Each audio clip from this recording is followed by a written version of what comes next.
দেখো, দুইটি সংখ্যার অনুপাত 4-5 এবং লসাগু 40 হলে গসাগু কত? তো যখন অনুপাত দেওয়া থাকবে, লসাগু দেওয়া থাকবে, আমরা যখন গসাগু নির্ণয় করতে বললে আমরা কি করব? আমরা জাস্ট এই যে অনুপাত দুইটা আছে 4:5 গুণ করে দেব, কত হয়েছে? 20। এইটা দিয়া এই যে এখানে লসাগু যেটা আছে এটাকে ভাগ করে দেব, তাহলে 20 দিয়ে 40 ভাগ করে কত হবে? 2। শেষ। গসাগু কত? 2। আবার দেখো, দুটি সংখ্যার অনুপাত 4:5 এবং গসাগু 2। আগেরবার লসাগু দেওয়া ছিল, আর এবার হচ্ছে যে আমাদের গসাগু দেওয়া আছে। সো আমরা এক্ষেত্রে কি করব? এই যে 4-5 আগে গুণ করি, কত হয়েছে? 20। এইটার সাথে এইটাও এখন আমরা গুণ করে দেব, তাহলে 20 দুগুণে 40। 40। দুটি সংখ্যার অনুপাত 4:5 এবং গসাগু 2 হলে বড় সংখ্যাটি কত? তো দেখো, এই যে অনুপাত মানে কি? গুণ করে দেবো, 4 5 20, তাই গেছে 20। এখন বুঝো, এটা একটা একটা আলাদা প্যাটার্ন। কেমন? যখন তুমি মানে গসাগু দিয়ে দিবে, মাথায় রাখবা আমাদের এই অনুপাতের অঙ্কগুলো করার জন্য মূল কাজ সবার প্রথমে গসাগুটা বের করে নিয়ে আসতে হবে। যদি লসাগু নির্ণয় করতে না বলে, তাহলে যে কোনো অঙ্ক, অনুপাতের যে কোনো অঙ্ক লসাগু নির্ণয় করতে না বললে জাস্ট আমাদের টার্গেট গসাগুর মানটাকে বের করে নিয়ে আসা। তো দেখো, আমাদের গসাগু দিয়ে দিছে, কত আছে?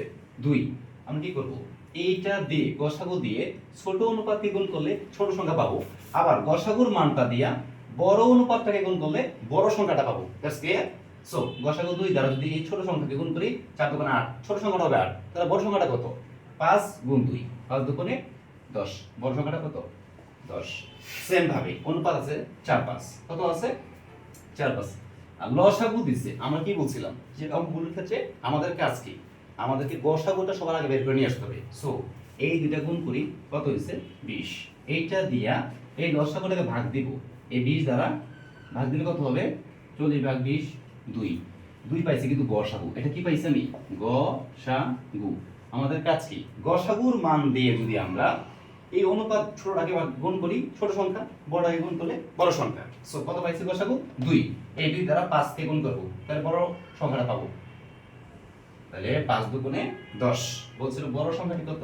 10। দেখো, এখন এই যে এটা আছে দুটি সংখ্যার অনুপাত 3:4, লসাগু আছে 24, ছোট সংখ্যাটি কত? কি করবা? এই দুইটা আগে গুণ করবা, ওইটা দিয়া লসাগুটাকে ভাগ করবা, তারপর যেটা পাবা সেটা হচ্ছে গসাগু। ওইটা দিয়ে ছোটটাকে গুণ করলে ছোট অনুপাত, বড়টাকে গুণ করলে বড় অনুপাত। সো এইটার অ্যানসার কত হবে? Please comment me.